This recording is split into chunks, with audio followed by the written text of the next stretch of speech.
Hey everybody, we're back with reading the Refuge rulebook. We're in Chapter 4, Combat, and today we're talking about weapon attacks. This is another long one, folks, so settle in. Players always need to keep good sportsmanship in mind when participating in Refuge games. Whether or not your character would act honorably in a fight, it is important for us as players to respect the rules and work with each other to make the game work properly. When you are hit, count it against yourself. When you are reduced to 0 body points, act appropriately. The game works because we trust that players act responsibly.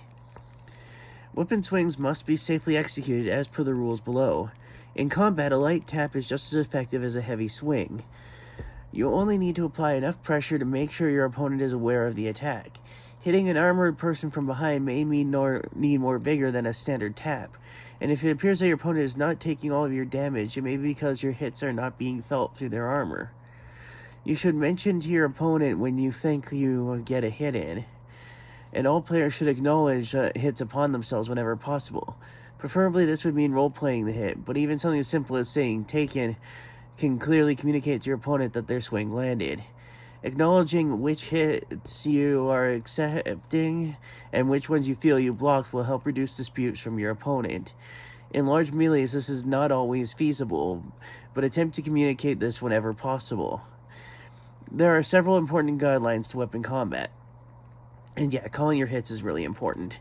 I do it all the time. It's usually either a quick taken or a got it.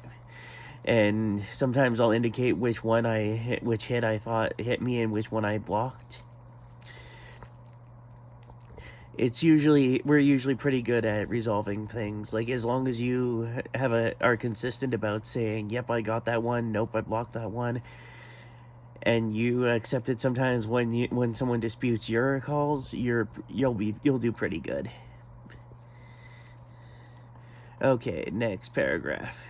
Wield your weapons appropriately. If you are holding a weapon outside the rules in a way outside the rules expectations, such as a two-handed weapon held in only one hand, you cannot use it to attack or block. If an attack hits it, you'll need to either immediately drop the weapon or take the damage as though it were not blocked. If you are safely wielding your weapon or shield, an incoming attack that you block or deflect away from you will not count against you. Sometimes it is a question of whether you deflected a blow enough. A good rule of thumb is that if you believe you blocked less than about half the force of the swing, you should count the attack against yourself as though it had hit. If there's doubt, take the attack and be a good sport about it. Accuracy counts, power doesn't. You should never swing harder with the intent to power through an opponent's block. You only need to make enough contact for your opponent to notice it. If you are swinging too hard, you'll be called on it. If someone is striking you hard enough to be uncomfortable, take a moment and let them know out of game, or ask a marshal to, so they can pull back on their attacks.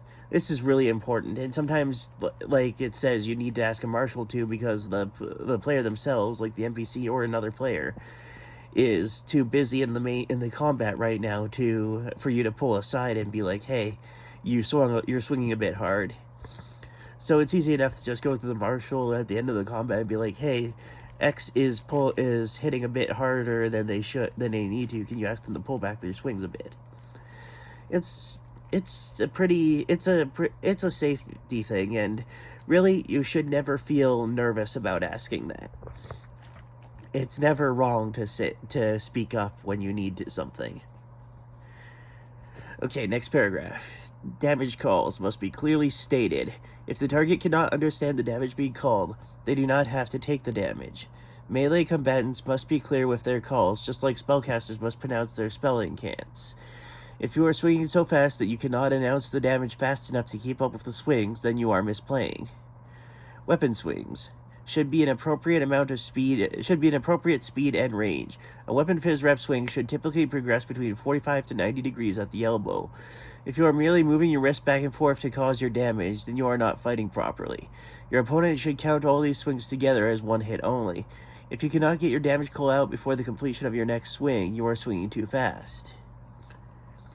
Consecutive hits upon the same spot on the body within 1 second only count as one hit. You must vary your hits on your target. For example, a double hit upon the right shoulder requires that the target take damage only once.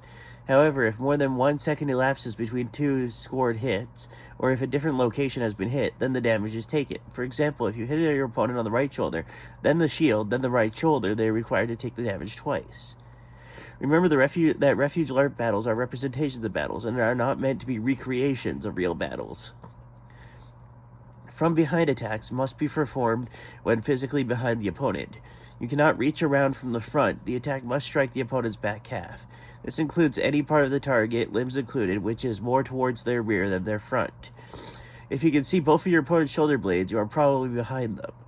From behind attacks made with ranged weapons can be made from any direction and still count.